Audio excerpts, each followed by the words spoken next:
The champagne glass trembled in Sarah Chen's hand as her father's words cut through the elegant anniversary celebration like shards of broken glass.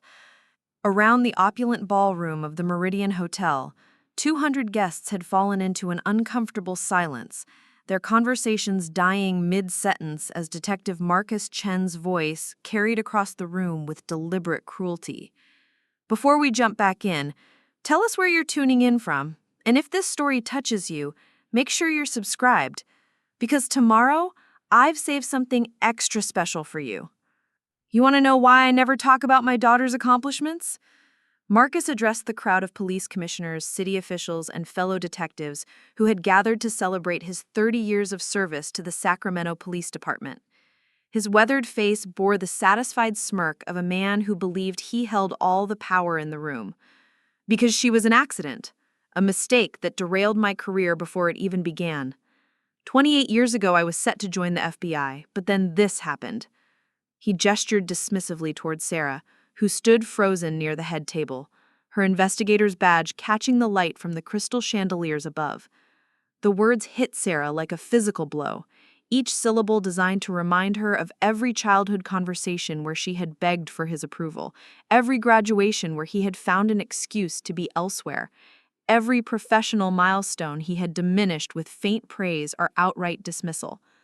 She felt the familiar sting of tears threatening to surface, but her training as a senior accident reconstruction specialist for the National Transportation Safety Board had taught her to compartmentalize emotion when faced with devastating evidence. Sarah's fingers found the stem of her untouched champagne flute, and she set it down with the precise control that had made her one of the most respected investigators in her field.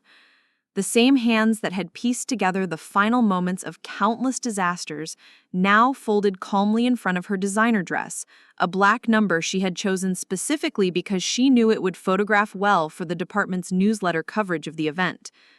"Thank you for finally being honest, Detective Chen," Sarah said, her voice carrying the measured authority she typically reserved for congressional hearings about transportation safety. "My name is Dr. Sarah Chen. I'm 28 years old, and I'm a senior crash investigator with the NTSB. This is the story of how I discovered that the real accident in our family wasn't my birth, but the cover-up my father has been living with for the past 15 years. The aftermath of Marcus Chen's public declaration rippled through the ballroom like the shock waves Sarah had studied in countless vehicle collision reports. She watched as faces in the crowd shifted from secondhand embarrassment to curiosity, then to the kind of uncomfortable fascination that accompanied witnessing a family implosion in real time. Commissioner Patricia Walsh, Marcus's longtime superior and the woman who had personally recruited Sarah for a guest lecture at the police academy 3 years prior, looked between father and daughter with the expression of someone trying to solve a puzzle with missing pieces.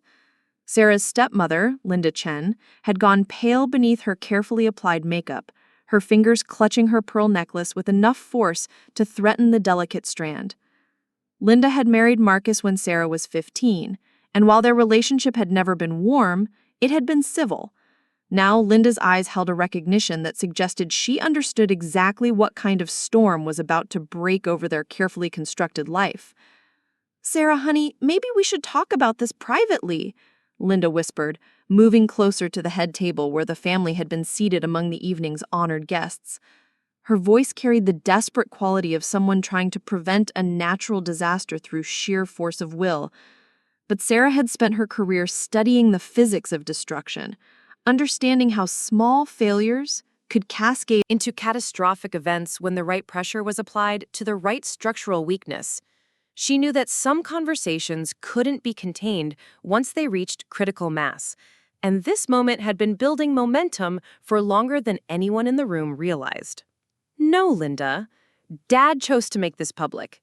He chose this venue, this audience, this moment to finally tell everyone what he really thinks of me." Sarah's voice remained steady, but those who knew her well could detect the underlying steel that had carried her through investigations into some of the most horrific transportation disasters in recent memory. "The least I can do is return the favor." Marcus Chen's expression had shifted from smugness to uncertainty as he began to recognize that his daughter wasn't reacting according to the script he had written in his head. For 30 years, he had been accustomed to being the authority figure in every room he entered, the decorated detective whose word carried weight with judges, politicians, and fellow law enforcement officers. The idea that Sarah might possess information that could challenge his position of power had never seriously occurred to him. "What are you talking about?"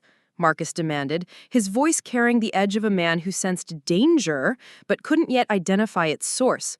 "What cover-up?"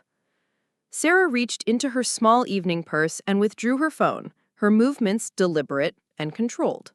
The gesture seemed innocuous enough, but several of the law enforcement professionals in the audience recognized the careful precision of someone handling evidence. She scrolled through her contacts until she found the number she needed, then pressed the call button and activated the speaker function. "Dr. Chen?" The voice that emerged from the phone's speaker belonged to Agent Rebecca Torres of the FBI's Public Corruption Unit, and her tone carried the professional courtesy reserved for valued colleagues. "I wasn't expecting to hear from you on a Saturday evening." "Agent Torres, I'm sorry to call so late, but I'm at my father's retirement celebration, and I think it's time we discussed the Morrison Bridge case." Sarah's words fell into the ballroom's silence like stones into still water, creating expanding circles of shock and recognition among the assembled guests. The Morrison Bridge case. Even those who hadn't worked directly on the investigation knew the basic facts. 15 years ago, the newly constructed Morrison Bridge spanning the American River had suffered a catastrophic failure during morning rush hour traffic, sending 3 vehicles plummeting into the water below. 7 people had died, including 2 children. The subsequent investigation had revealed a pattern of construction shortcuts and safety violations that led to criminal charges against the construction company and several city officials who had accepted bribes to overlook building code violations. Detective Marcus Chen had been the lead investigator on the case, and his work had been credited with exposing the corruption that led to the bridge's failure. The investigation had made his reputation within the department and throughout California law enforcement. It was the case that had defined his career, the achievement that justified every professional decision he had made since. "Dr. Chen, are you certain you want to have this conversation in a public setting?" Agent Torres's voice carried a note of concern that suggested she understood exactly where this was heading.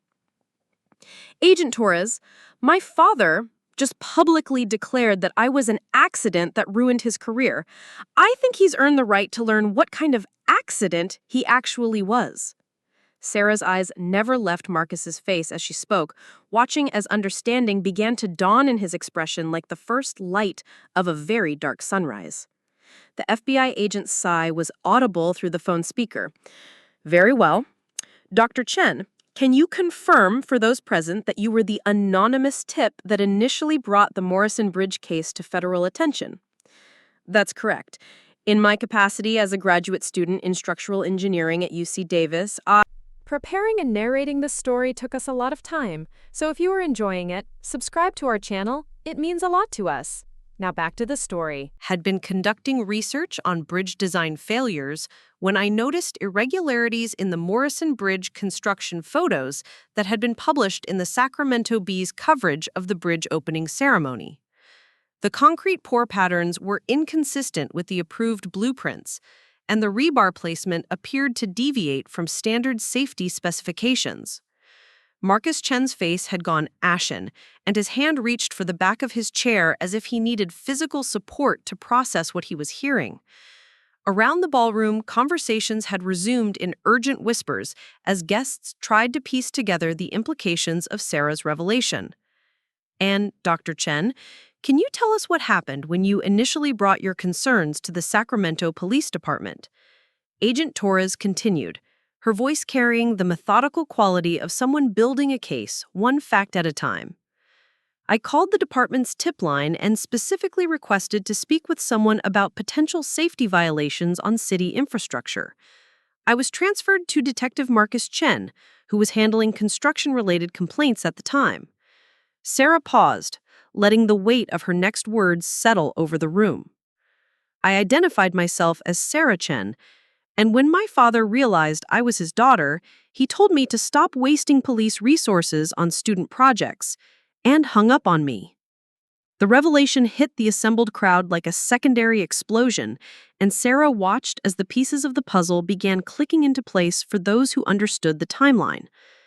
Marcus had received the tip that would eventually make his career from his own daughter, the daughter he had just publicly dismissed as an accident and a mistake.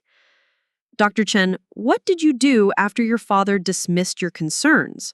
Agent Torres prompted, though her tone suggested she already knew the answer. I contacted the FBI directly and provided them with my analysis of the construction irregularities. When the bridge failed 3 weeks later, I provided additional technical expertise to help federal investigators understand the structural failures that had caused the collapse. Sarah's voice remained steady, but there was something implacable in her tone that suggested she had been waiting years to tell this story. I also provided testimony to the grand jury that indicted the construction company and city officials for their role in the deaths that resulted from the bridge collapse. Marcus Chen finally found his voice, though it emerged as little more than a hoarse whisper. That's impossible. The federal investigation was initiated by an anonymous engineering consultant. I read the reports. Dad, I was the anonymous engineering consultant. I was 23 years old, a graduate student who had spotted a safety violation that every city inspector, every police detective, and every municipal engineer had missed or chosen to ignore. Sarah's composure finally began to show cracks, and the pain of 15 years of dismissal and contempt colored her words. I tried to tell you first because you were my father, and because I thought you would want to protect people from what I knew was going to happen. Instead, you treated me like I was bothering you with homework questions. The ballroom had become a tableau of frozen shock, 200 people witnessing the complete destruction of everything they thought they knew about one of the most celebrated cases in Sacramento law enforcement history. Commissioner Walsh looked as if she might be sick, and several of the younger detectives who had built their own careers on the foundation of Marcus Chen's reputation were staring at their mentor with expressions of betrayal and disbelief. Linda Chen had begun crying silently, her tears cutting tracks through her foundation as she stared at her husband with the expression of someone seeing a stranger. Marcus, tell me this isn't true. Tell me you didn't know. But Marcus couldn't deny what everyone in the room had just heard, couldn't explain away the timeline that painted him as either incompetent or willfully negligent. The bridge failure Occurred exactly when Sarah had predicted it would, during morning rush hour, when the combination of temperature expansion and traffic load would stress the compromised structure beyond its capacity to hold. Agent Torres, one final question for the record, Sarah continued, her voice regaining its professional steadiness. In your opinion, as the lead federal investigator on the Morrison Bridge case, how many lives could have been saved if the initial tip had been properly investigated when it was first reported to local law enforcement? The FBI agent's answer came without hesitation. All of them, Dr. Chen. If Detective Chen had taken your concerns seriously and initiated an inspection of the bridge construction, the structural deficiencies would have been identified and corrected before the bridge was open to traffic. The 7 people who died in the collapse would still be alive today.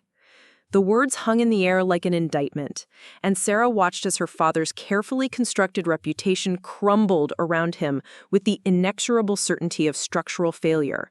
She had spent her career studying disasters, understanding how small decisions and overlooked details could cascade into tragedy. Now she was watching it happen in real time to the man who had shaped her understanding of disappointment and rejection.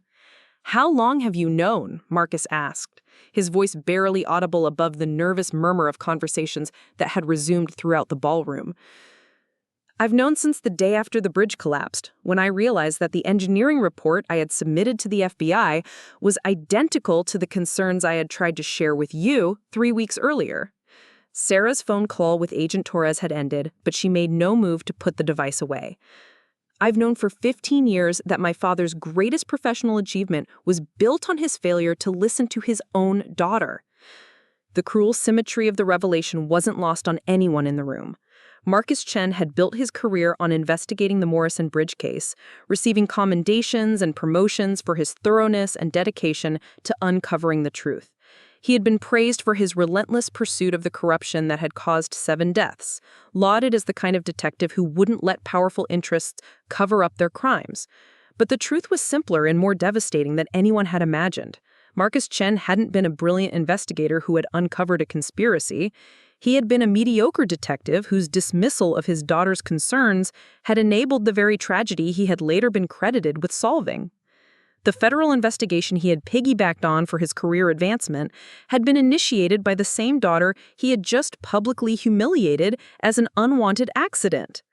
Sarah looked around the ballroom, taking in the faces of people who had known her father for decades, people who had worked cases with him, celebrated his successes, and built their own reputations in association with his.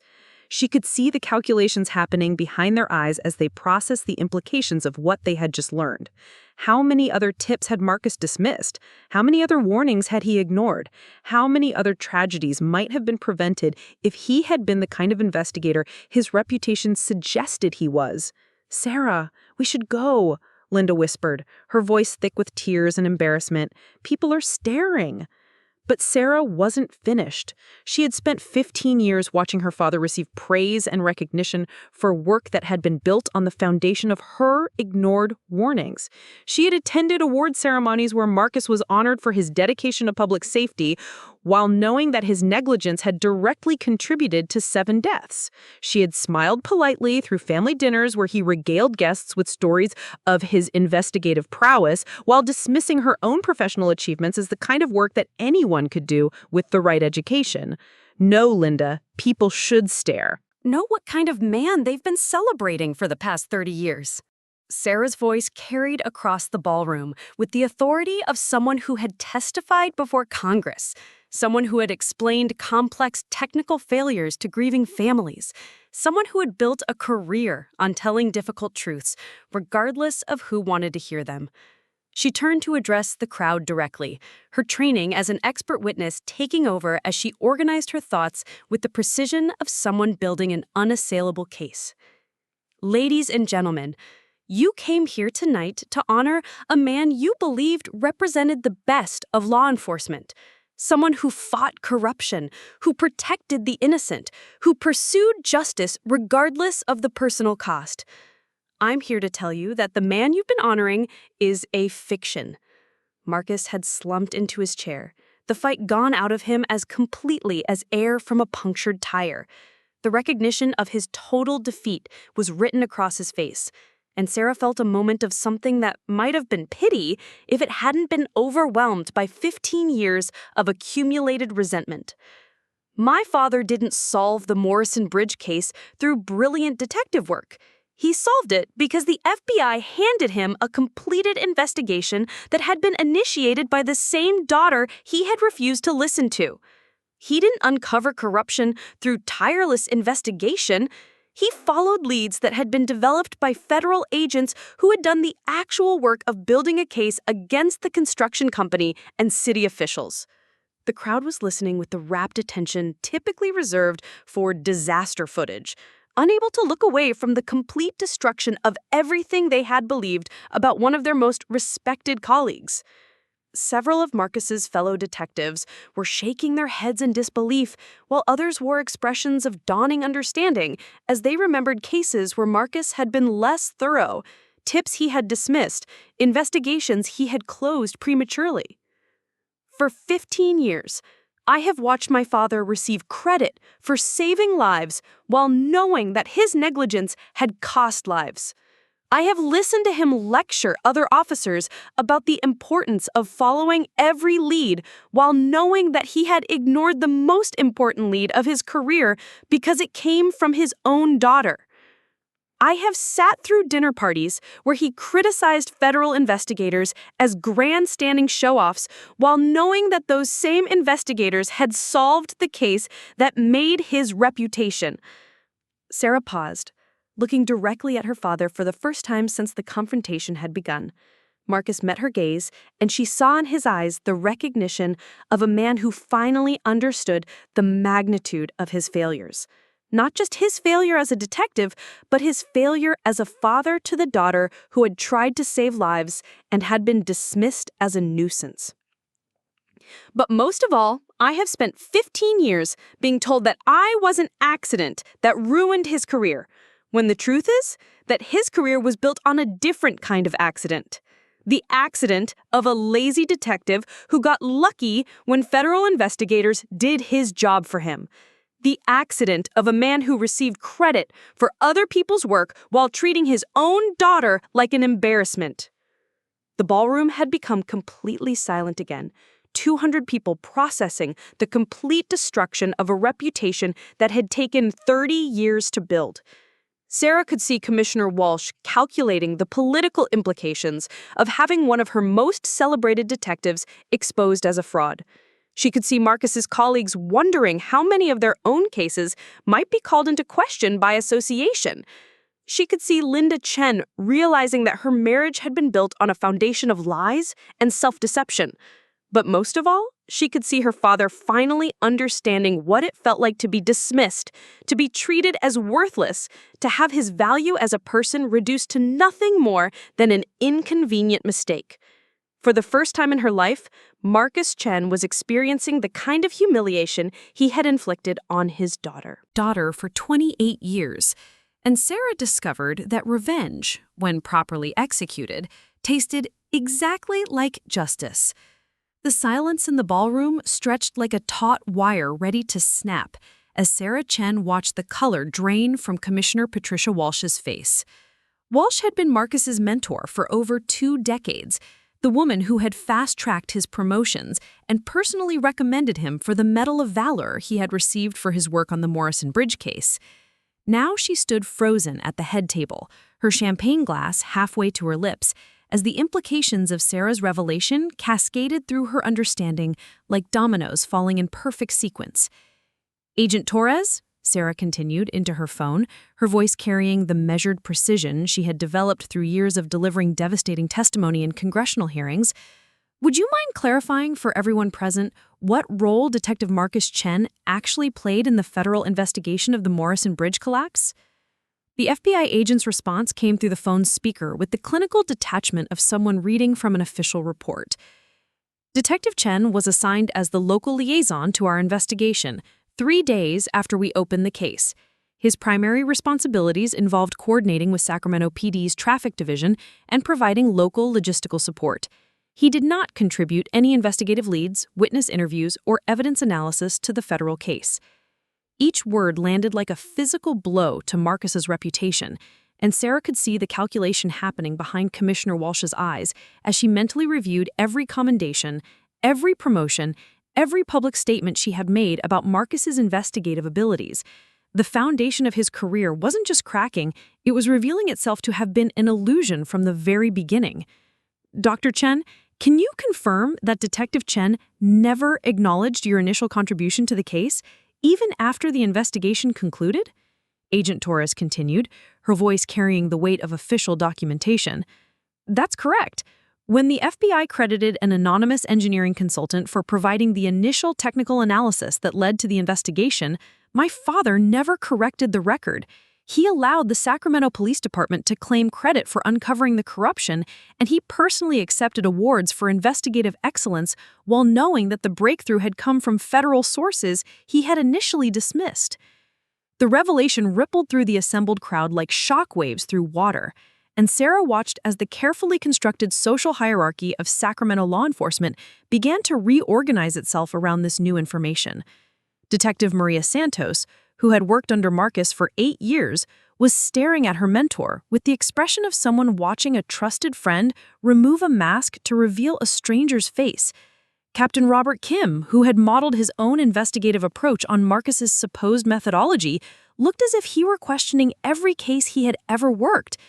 But the person whose reaction mattered most to Sarah was Marcus himself. Her father sat slumped in his chair, his hands gripping the table's edge, as if physical contact with something solid could anchor him against the complete destruction of his professional identity. The confident authority that had defined his presence for 3 decades had evaporated, leaving behind a diminished figure who looked older than his 58 years old. "Sarah, please," Linda whispered, her voice barely audible above the growing murmur of conversations throughout the ballroom. "This isn't the time or place for this discussion." Sarah turned to her stepmother with the same professional composure she had maintained throughout the confrontation, but there was something implacable in her expression that suggested this moment had been inevitable from the instant Marcus chose to publicly humiliate his daughter.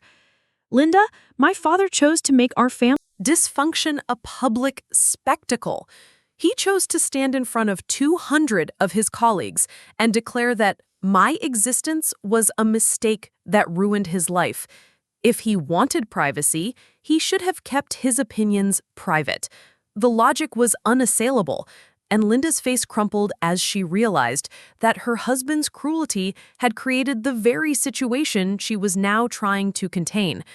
Around them, the anniversary celebration had transformed into something resembling a crime scene, with clusters of guests forming small groups to process what they had witnessed and debate the implications for their own relationships with Marcus. Mayor Jennifer Rodriguez, who had been scheduled to present Marcus with a key to the city during the evening ceremony, was engaged in an urgent whispered conversation with her chief of staff. The political ramifications of being associated with a detective whose greatest achievement had been built on fraud and negligence were obvious to anyone who understood the delicate balance of public trust that made municipal government function. Sarah ended her call with Agent Torres and slipped her phone back into her purse, but she made no move to leave or to lower her voice as she continued addressing the room. Years of explaining complex technical failures to hostile congressional committees had taught her that the moment you showed weakness or retreated from an uncomfortable truth was the moment you lost control of the narrative. "Commissioner Walsh, you've known my father for 22 years. In all that time, did he ever mention that his own daughter had provided the tip that initiated the Morrison Bridge investigation?" Sarah's question cut through the ballroom chatter like a scalpel, forcing Walsh to either lie publicly or acknowledge that Marcus had concealed crucial information from his superiors for over a decade. Walsh's political instincts warred with her personal loyalty to Marcus as she struggled to formulate a response that wouldn't further damage either her department's reputation or her own career prospects. "Dr. Chen, I think this is a conversation that would be more appropriately handled through official channels rather than at a social event. Commissioner, with respect, my father made this a social event when he decided to use his retirement party as an opportunity to publicly humiliate his daughter. I'm simply providing context for his behavior that I think his colleagues deserve to understand." Sarah's tone remained perfectly professional, but there was steel underneath the courtesy that suggested she had no intention of allowing the conversation to be redirected or contained. The social dynamics in the ballroom had shifted completely, with Marcus's colleagues treating him like a contaminated evidence bag that needed to be handled with extreme caution.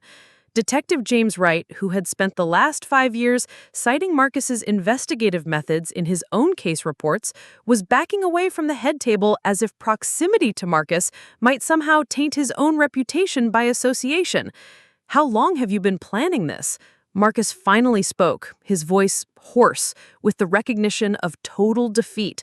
The question carried undertones of admiration mixed with devastation, as if he were simultaneously impressed by his daughter's tactical precision and horrified by its effectiveness. Sarah considered the question with the same analytical approach she brought to reconstructing vehicle collisions, tracing the sequence of events that had led to this moment of catastrophic failure. I wasn't planning anything, Dad. I was simply living my life and building my career while you spent 15 years taking credit for work you didn't do and treating me like an embarrassment you couldn't escape.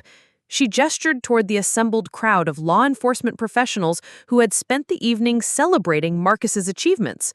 But when you decided to stand up in front of all these people and declare that I was an accident that ruined your career, I realized it was time for everyone to understand what kind of accidents we're actually talking about.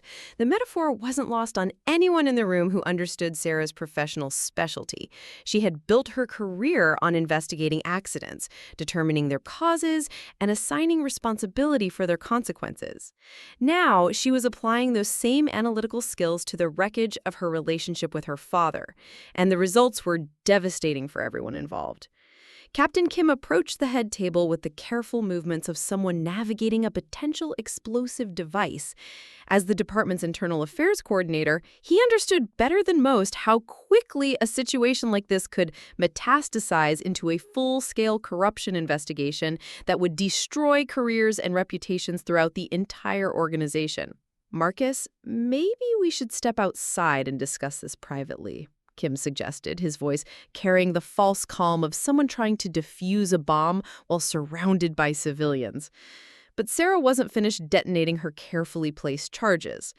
Captain Kim, since you're here, maybe you could help clarify something for everyone. How many officers in the Sacramento Police Department have received commendations or promotions based on their association with the Morrison Bridge case? The question revealed the true scope of the disaster Sarah was unleashing. The Morrison Bridge investigation hadn't just made Marcus's career, it had become a foundational case study that had influenced promotion decisions, training protocols, and investigative methodologies throughout the department. If the case had been built on fraud and negligence rather than genuine detective work, then the ripple effects would contaminate everything that had grown from it. Kim's face went ashen as he calculated the potential scope of the internal investigation that would be required to untangle 15 years of career advancement and policy decisions based on a fraudulent foundation. Dr. Chen, these are serious allegations that require proper investigation through appropriate channels. Captain, these aren't allegations. These aren't documented facts that have been sitting in FBI files for 15 years, waiting for someone to connect the dots between the anonymous tip that initiated the federal investigation and Detective Marcus Chen's daughter, who happens to be a structural engineer specializing in transportation infrastructure failures. Sarah's precision was surgical, each revelation calculated to maximize damage while remaining absolutely truthful. She had learned from years of expert testimony that the most devastating attacks were those that relied entirely on verifiable facts rather than speculation or interpretation. Detective Santos finally found her voice, though it emerged as little more than a whisper. Marcus, tell us this isn't true. Tell us you didn't know your daughter was the source of the tip that started the whole investigation. Marcus looked at his former protege with the expression of a man watching his legacy crumble in real time. Santos had built her own reputation on techniques she had learned from Marcus, and her faith in his mentorship had shaped her approach to every case she had worked for the past 8 years. Now she was staring at him with the betrayed expression of someone discovering that her professional foundation had been built on sand. I didn't know, Marcus said finally, his voice barely audible above the nervous conversations echoing throughout the ballroom. When Sarah called the tip line, she identified herself, but I thought she was just some college student playing detective with homework assignments. I didn't connect her to the federal investigation until... He trailed off, unable to complete the sentence that would reveal exactly when he had realized the truth and chosen to remain silent about it. But Sarah had no such hesitation about filling in the details he preferred to leave unspoken.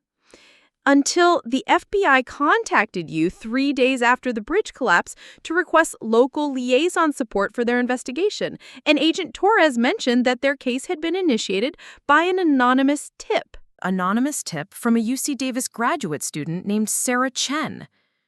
Sarah's voice carried the inexorable quality of someone presenting evidence that had been carefully documented and cross-referenced.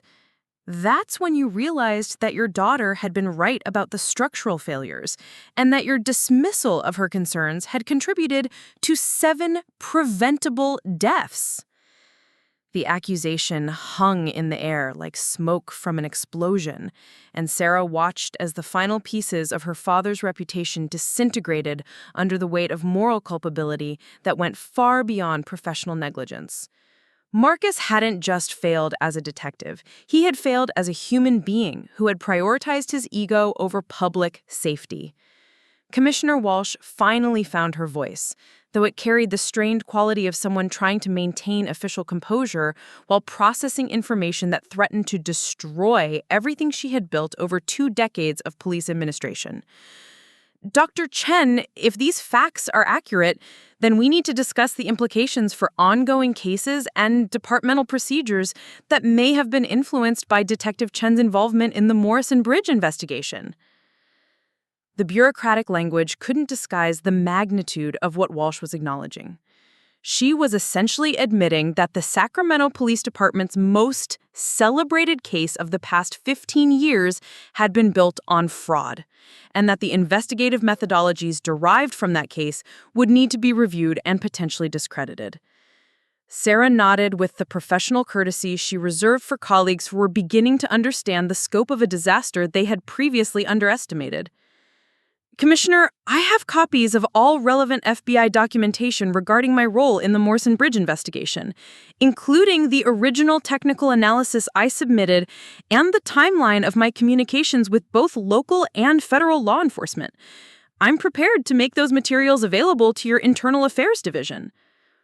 The offer was simultaneously generous and devastating, providing Walsh with the evidence she would need to conduct a thorough investigation while ensuring that the full extent of Marcus's deception would be documented in official departmental records.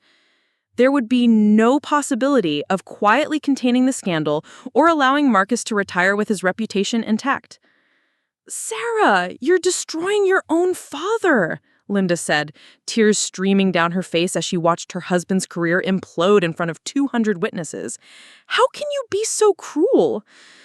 Sarah turned to her stepmother with the same measured compassion she brought to briefing families about loved ones lost in transportation disasters. "Linda, I'm not destroying him. I'm simply revealing what he chose to hide for 15 years. If the truth destroys him, then maybe the problem isn't with the truth." The distinction was important to Sarah's sense of professional ethics. She had spent her career investigating disasters not to assign blame for its own sake, but to understand failures well enough to prevent them from happening again.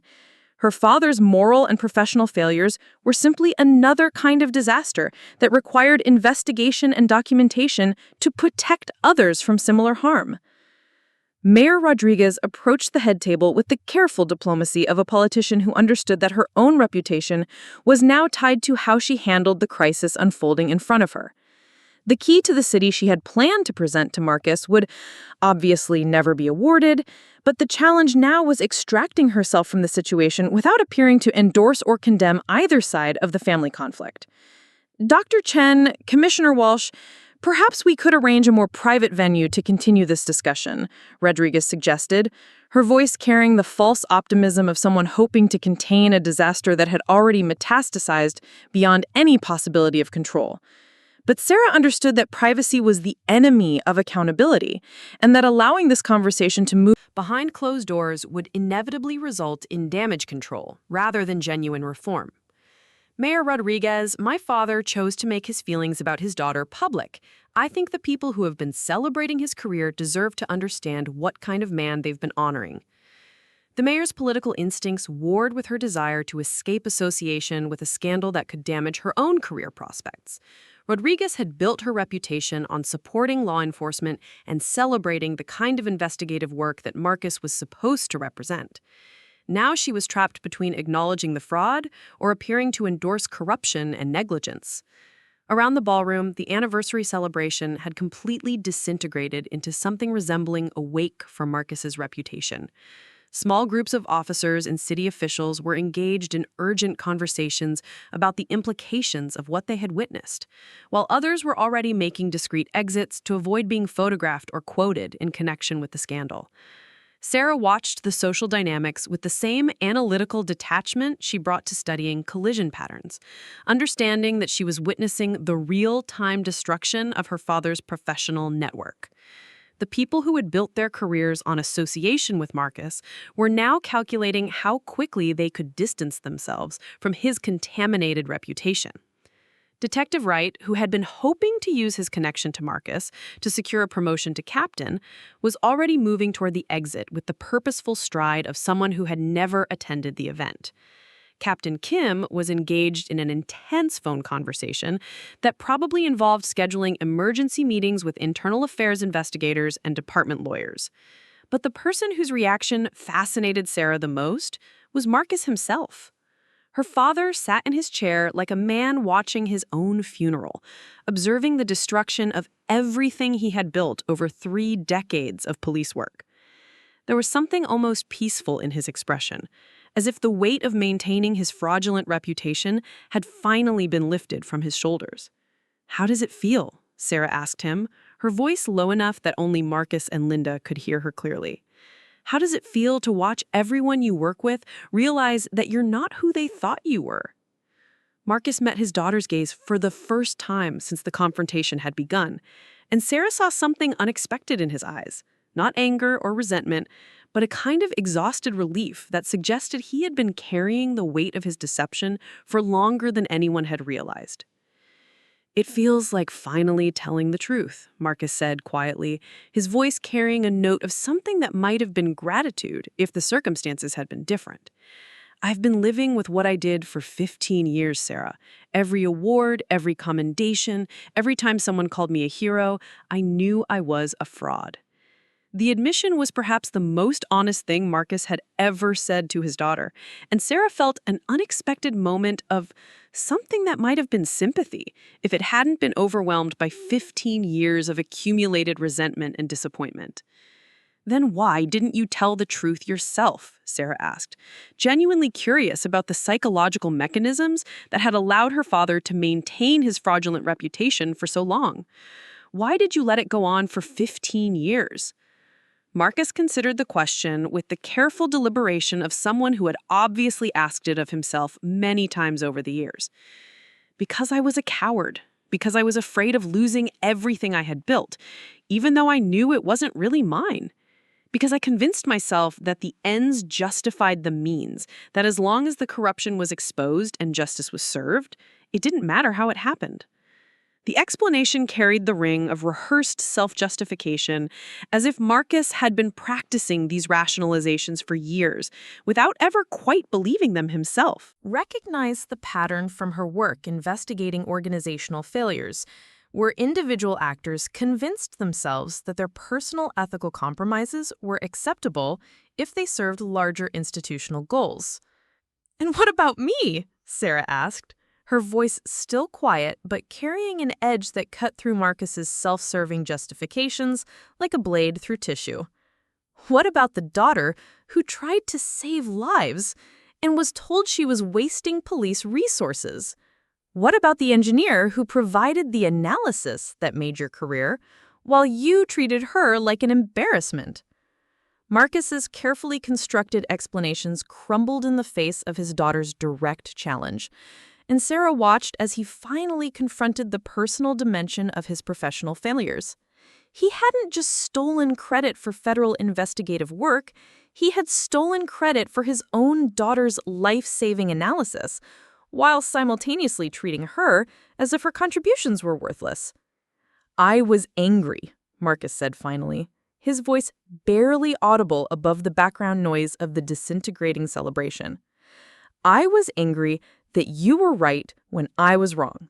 I was angry that a 23-year-old graduate student had spotted something that I, with 15 years of police experience, had missed completely. I was angry that my daughter was better at my job than I was."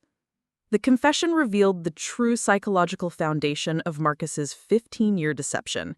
He hadn't just been afraid of losing his fraudulent reputation, he had been unable to accept that his daughter possessed the competence and insight that he lacked. His treatment of Sarah as an accident and embarrassment had been a defense mechanism designed to protect his ego from the reality of her superior abilities. Sarah absorbed this information with the clinical detachment she brought to analyzing catastrophic failures, understanding that she was finally seeing the root cause of the disaster that had shaped her entire relationship with her father. Marcus hadn't dismissed her because her contributions were worthless. He had dismissed her because her contributions revealed his own inadequacy. "You could have been proud of me," Sarah said, her voice carrying a note of genuine sadness for the relationship that might have existed if Marcus had possessed the courage to acknowledge his daughter's abilities. "You could have told people that your daughter was the engineer who helped solve the Morrison Bridge case. Instead, you spent 15 years treating me like I was a disappointment while building your career on my work." The observation struck Marcus like a physical blow, and Sarah could see him finally grasping the magnitude of what he had sacrificed to protect his fraudulent reputation.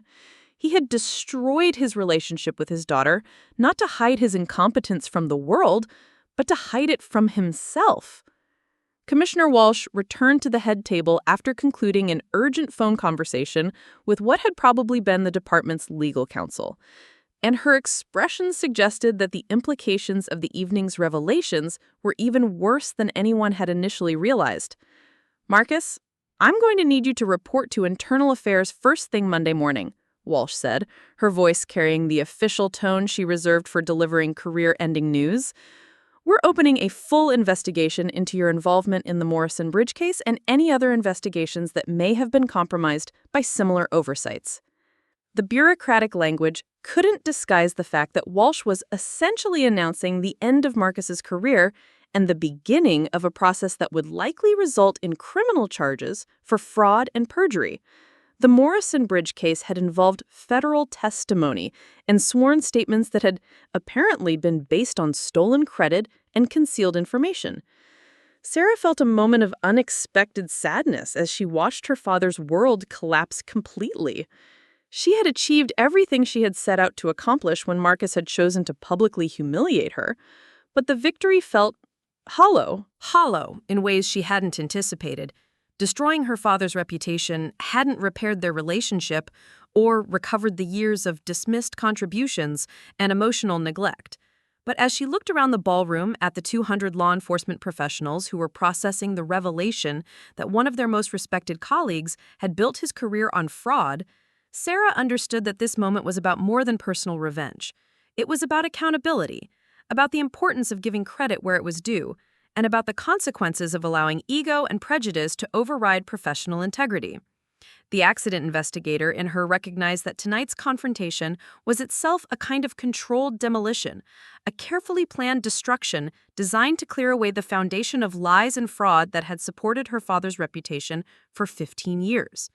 What would be built on the cleared ground remained to be seen, but at least now everyone involved understood what they were actually working with. Sarah gathered her purse and prepared to leave the anniversary celebration that had become a crime scene, but she paused to look one final time at the man who had shaped her understanding of disappointment and professional excellence in equal measure. "Goodbye, Dad," she said quietly, her voice carrying the finality of someone closing a chapter that had taken too long to write. "I hope someday you understand that the real accident wasn't my birth. It was your choice to treat your daughter's achievements as threats instead of reasons to be proud." And with that, Dr. Sarah Chen walked out of the Meridian Hotel ballroom, leaving behind the wreckage of her father's career and the beginning of what promised to be the most expensive lesson in professional ethics that the Sacramento Police Department had ever received. The morning sun cast long shadows across the parking lot of the National Transportation Safety Board's Sacramento field office as Sarah Chen reviewed the overnight news coverage on her tablet. The Sacramento Bee had published a front-page story with the headline, "Decorated Detective's Career Built on Daughter's Dismissed Warning," while the San Francisco Chronicle had gone with, "Bridge Collapse Hero Exposed as Fraud After Family Confrontation." The story had already been picked up by CNN and was trending on social media platforms under hashtags like police accountability and whistleblower daughter. Sarah's phone had been buzzing constantly since 6 in the morning with interview requests from journalists, documentary filmmakers, and congressional staffers interested in her perspective on law enforcement accountability and infrastructure safety protocols. She had declined them all, preferring to let the documented facts speak for themselves rather than engaging in the kind of media circus that would inevitably reduce complex issues of professional ethics and public safety to soundbites and political talking points.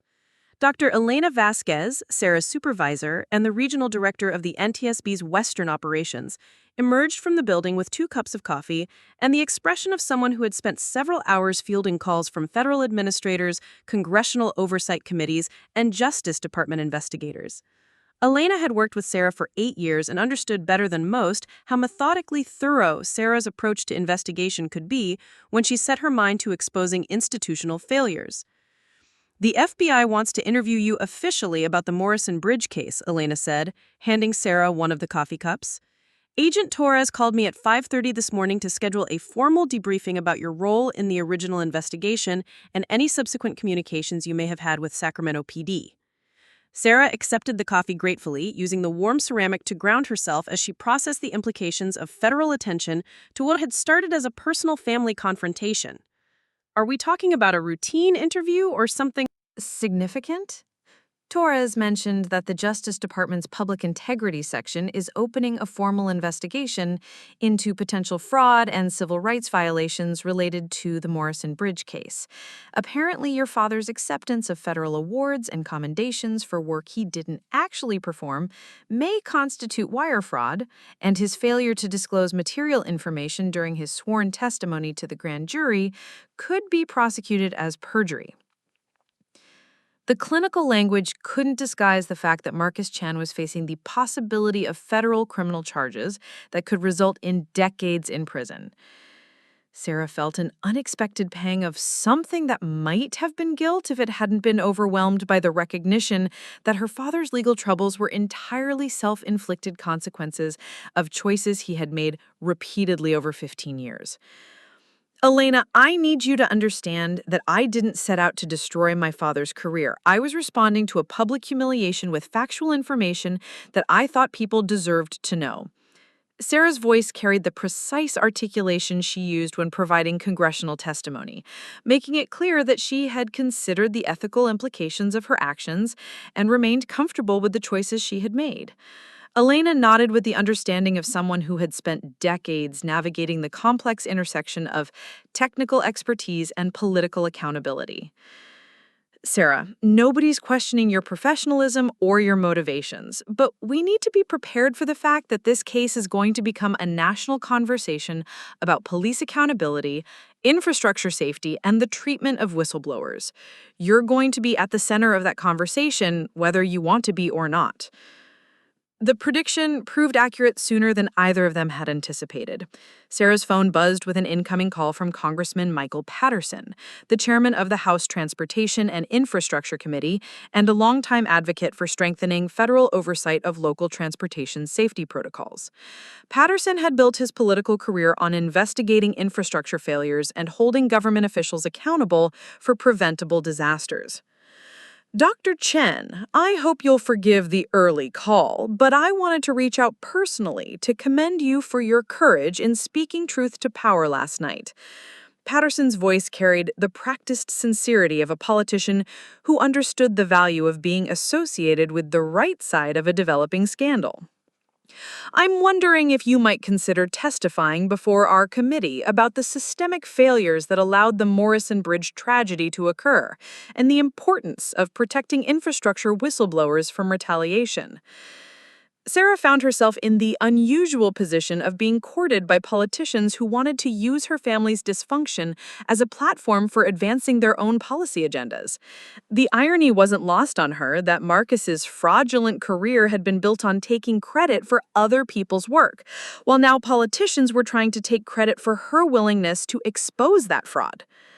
"Congressman Patterson, I appreciate your interest, but I think it's important that any congressional testimony focus on systemic issues rather than personal family conflicts. If your committee is serious about infrastructure safety reform, then we should be discussing mandatory reporting protocols, federal oversight mechanisms, and accountability measures that go beyond individual cases." Patterson's response revealed the sophisticated political calculation behind his apparent concern for infrastructure safety. Dr. Chen, individual cases become systemic issues when they expose patterns of institutional failure. Your father's misconduct isn't just a personal tragedy. It's emblematic of broader problems with law enforcement accountability and the treatment of technical experts whose warnings are dismissed by bureaucratic hierarchies. The congressman's analysis was accurate, and Sarah recognized that her personal confrontation with Marcus had indeed revealed systemic problems that extended far beyond the Sacramento Police Department. How many other technical warnings had been dismissed by law enforcement officials who lacked the expertise to evaluate them properly? How many other preventable disasters had occurred because ego and institutional pride had overridden professional competence? I'll consider testifying if your committee commits to pursuing comprehensive reform rather than political theater, Sarah replied, setting conditions that would ensure any congressional involvement served legitimate policy goals rather than partisan point scoring. But I want to be clear that my focus will be on preventing future tragedies, not relitigating past ones. Elena had been listening to Sarah's side of the conversation with the expression of someone calculating the career implications of having her most valuable investigator become a national political figure. The NTSB prided itself on technical competence and political neutrality, but Sarah's unique position as both a respected federal investigator and a high-profile whistleblower was creating pressures that the agency had never had to navigate before.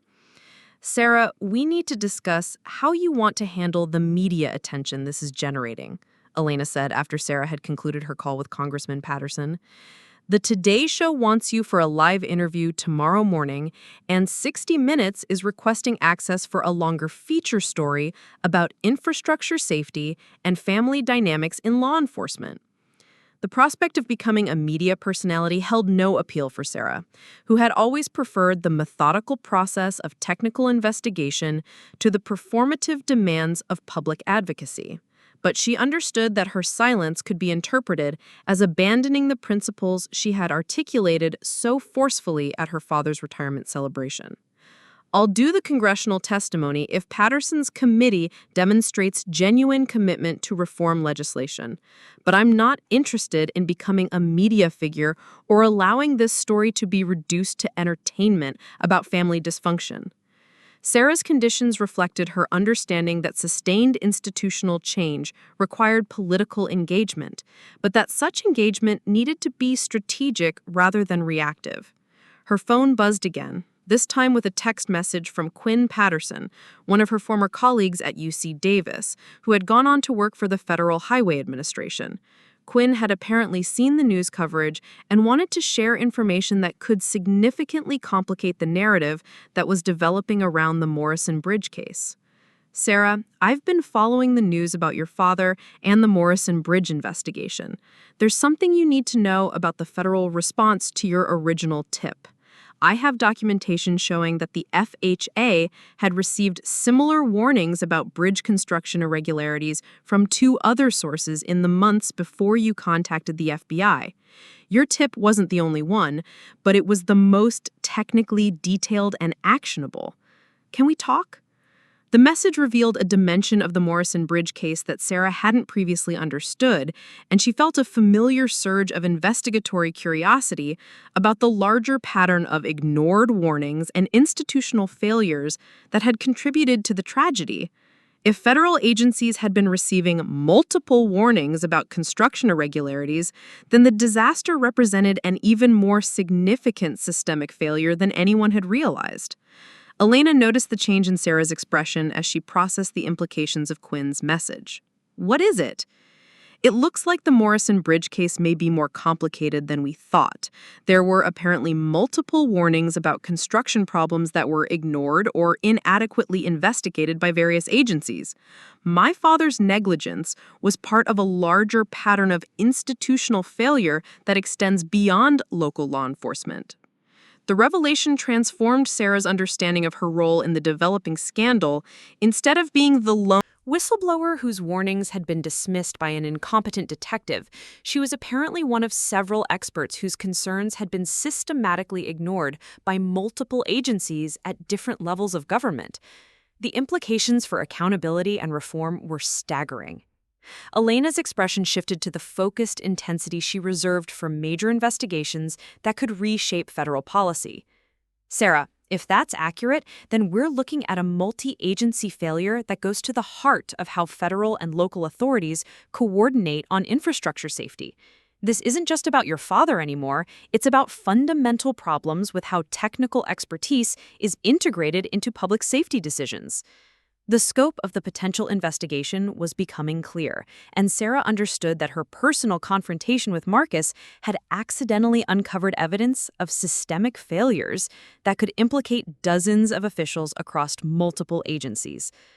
The political and professional ramifications would extend far beyond the Sacramento Police Department to include federal highway administrators, municipal engineers, and oversight officials whose negligence had contributed to 7 preventable deaths. Sarah's phone rang again, this time displaying the number for Linda Chen, her stepmother.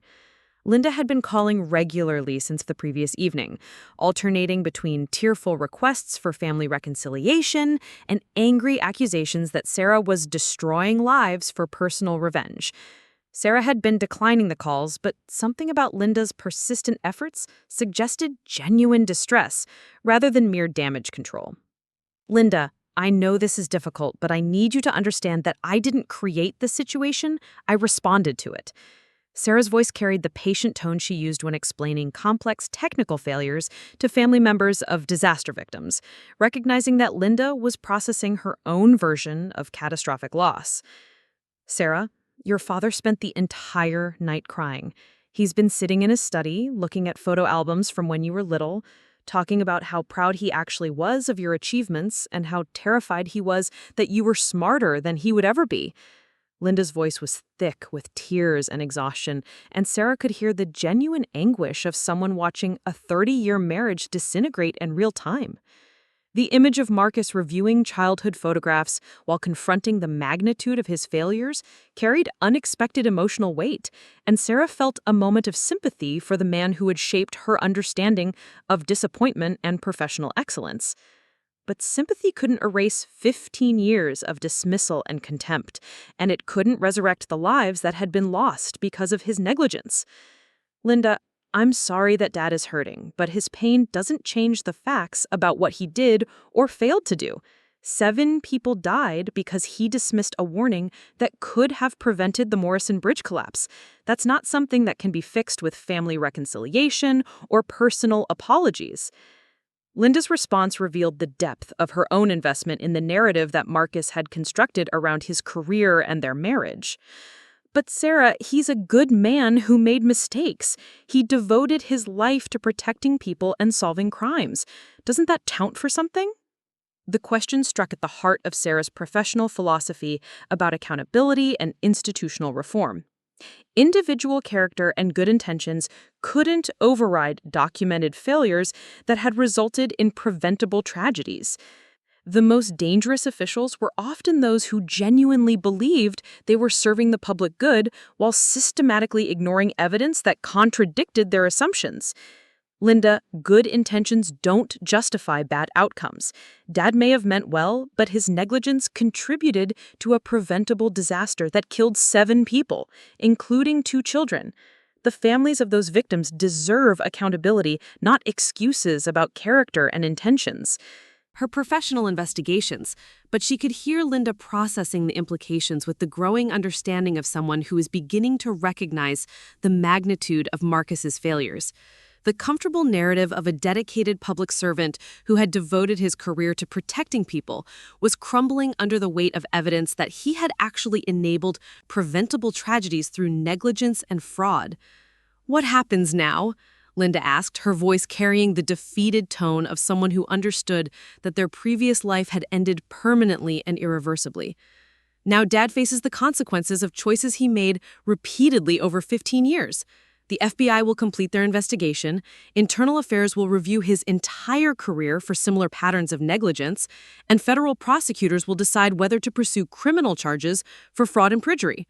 Sarah's clinical analysis couldn't disguise the fact that Marcus was facing the complete destruction of everything he had built over 3 decades of police work. The conversation with Linda ended with promises to stay in touch that both women understood were probably empty gestures toward maintaining family relationships that had been fundamentally altered by the previous evening's revelations. Sarah felt the familiar emotional exhaustion that followed major investigations, the recognition that uncovering truth often came at the cost of relationships and assumptions that could never be rebuilt. Elena approached with a tablet displaying the latest news coverage, and her expression suggested that the story was developing in directions that neither of them had anticipated. "Sarah, you need to see this. The Sacramento Bee just published a follow-up story based on interviews with 3 other families who lost loved ones in the Morrison Bridge collapse. They're all saying they never knew that local law enforcement had received advance warning about the structural problems."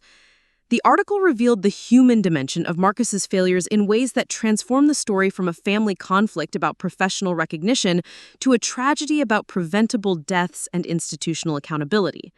The families interviewed by the newspaper expressed a mixture of grief and outrage as they learned that their loved ones might still be alive if a single detective had taken his daughter's warning seriously. Margaret Sullivan, whose 8-year-old grandson had died in the bridge collapse, was quoted as saying, "I spent 15 years believing that Timothy's death was a tragic accident that nobody could have prevented. Now I'm learning that a police detective received specific warnings about the bridge's safety and chose not to investigate them because they came from his own daughter. How do I process that kind of preventable loss?" The quote struck Sarah like a physical blow, forcing her to confront the full human cost of her father's negligence in ways that statistical analysis and technical reports could never convey. Timothy Sullivan had been 8 years old when the bridge collapse had taken his life, a 3rd grader whose death could have been prevented if Marcus had possessed the professional competence and personal humility to take his daughter's concerns seriously. "Elena, I need to reach out to these families. They deserve to understand exactly what happened and what role my analysis could have played in preventing their losses." Sarah's voice carried the weight of someone accepting responsibility for consequences that extended far beyond her personal relationship with her father.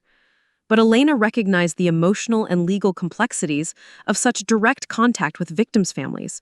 "Sarah, that's a generous impulse, but you need to be careful about taking on responsibility for outcomes that were caused by other people's failures. Your warning was clear and actionable. The fact that it was ignored is Marcus's responsibility, not yours." The distinction was important for Sarah's psychological well-being, but it couldn't eliminate the survivor's guilt that accompanied her recognition that she had possessed information that could have saved lives. Every transportation disaster she had investigated over the past decade had been accompanied by the knowledge that better systems and protocols might have prevented the tragedies she was analyzing after the fact. Sarah's phone buzzed with another call, this time from Agent Torres of the FBI's Public Corruption Unit. Torres had been working through the weekend to prepare a comprehensive case file that would support federal prosecution of Marcus for fraud and civil rights violations, and her tone suggested that the investigation was proceeding faster than anyone had anticipated. "Dr. Chen, I need to brief you on some developments in our investigation that may affect your safety and security. We've received information suggesting that several individuals whose careers could be damaged by exposure of the Morrison Bridge fraud are discussing ways to discredit your testimony and professional reputation."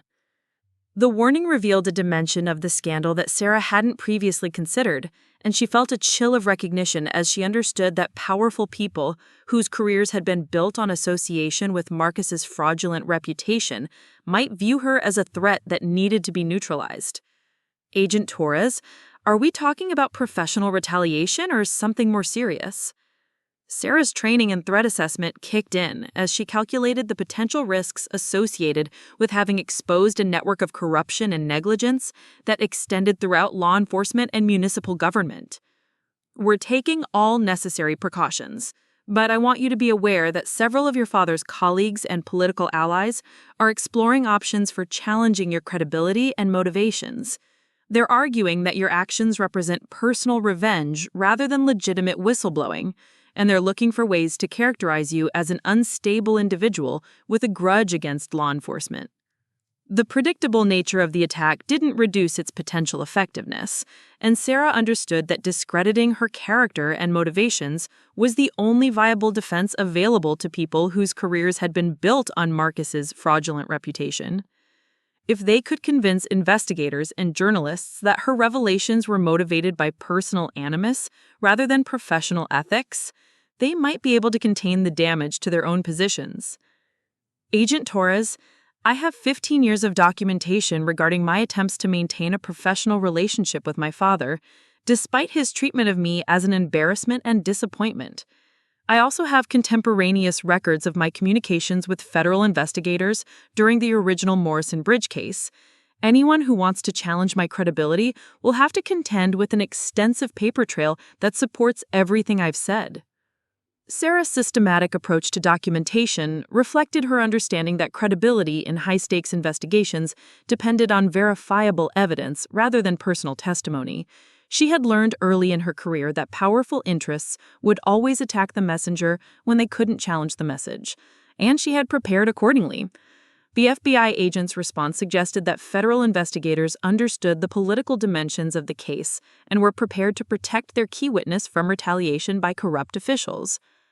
Dr. Chen, we're coordinating with the U.S. Attorney's Office to ensure that any attempts to intimidate or discredit you are treated as potential obstruction of justice. Your cooperation with our investigation is protected under federal whistleblower statutes, and we take those protections seriously. Elena had been listening to Sarah's conversation with growing concern about the security implications of having her most valuable investigator become a target for retaliation by corrupt officials. The NTSB's mission required that their investigators be able to pursue evidence without fear of personal or professional consequences.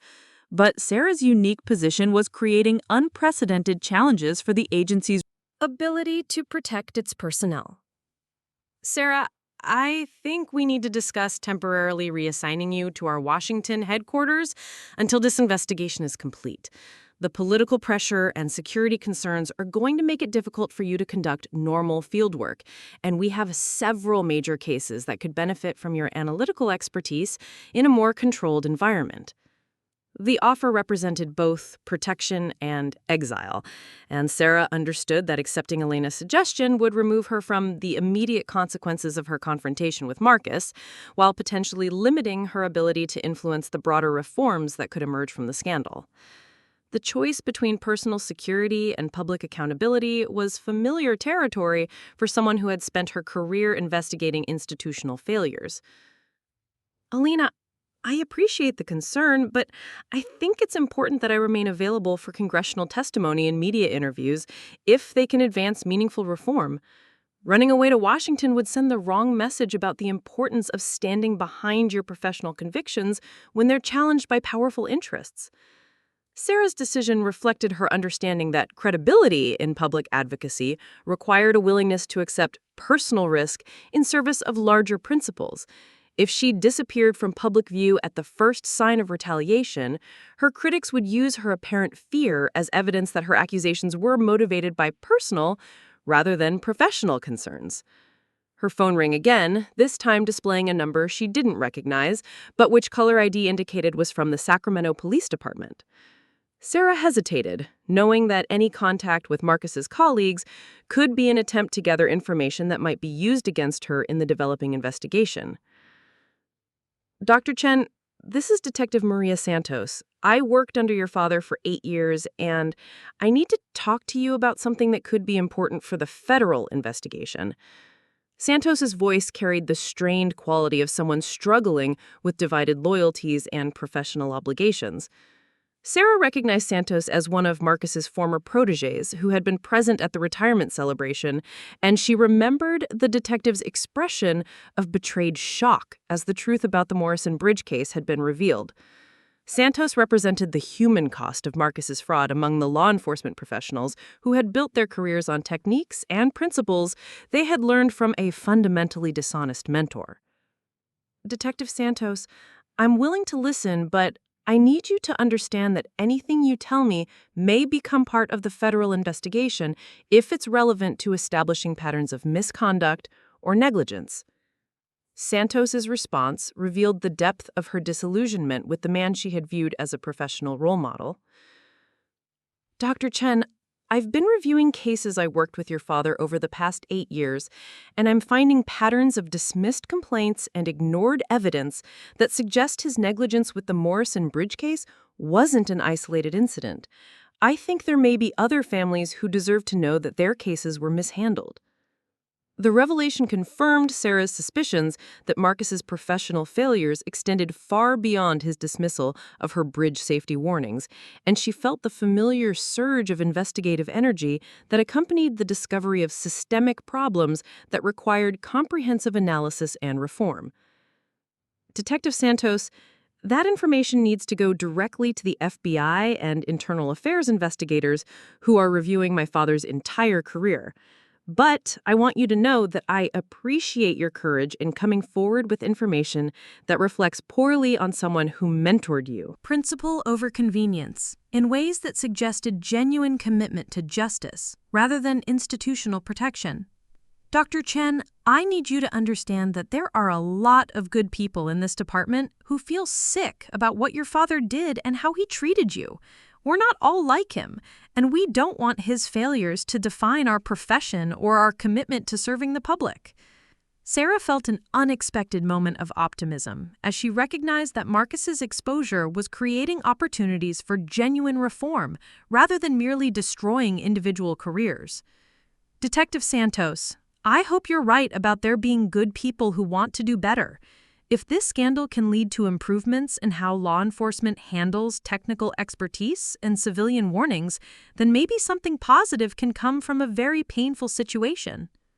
The conversation ended with Santos promising to provide comprehensive documentation of Marcus's pattern of negligence to federal investigators, and Sarah felt the complex satisfaction of someone who had initiated a process that was expanding beyond her personal grievances to address institutional problems that affected public safety. Elena approached with another update from the news coverage, and her expression suggested that the story was continuing to develop in ways that would have national implications for law enforcement accountability and infrastructure safety protocols. Sarah, the Justice Department just announced that they're launching a comprehensive review of federal, state, and local coordination on infrastructure safety warnings. Attorney General Mitchell is calling it the largest investigation into multi-agency failure since Hurricane Katrina. Your family conflict has accidentally triggered a national conversation about institutional accountability and infrastructure safety protocols. The scope of the investigation that had emerged from her personal confrontation with Marcus exceeded anything Sarah could have anticipated when she had chosen to respond to his public humiliation with documented facts about his professional negligence. What had begun as a daughter's demand for recognition and respect had evolved into a federal examination of systemic failures that extended throughout multiple levels of government. Elena, I hope the investigation leads to meaningful reforms that prevent future tragedies. But I also hope people understand that this was never about personal revenge or family dysfunction. It was about holding people accountable for the consequences of their professional choices. Sarah's reflection on the developing scandal revealed her understanding that individual accountability and systemic reform were interconnected goals that required sustained political and institutional commitment. Exposing Marcus's fraud was only meaningful if it led to changes that prevented other officials from making similar choices in the future. Her phone buzzed with the text message from Congressman Patterson's office, confirming her agreement to testify before the House Transportation and Infrastructure Committee the following week. The message included a preliminary list of topics that would be covered during her testimony, ranging from technical infrastructure safety protocols to the treatment of expert warnings by law enforcement and municipal officials.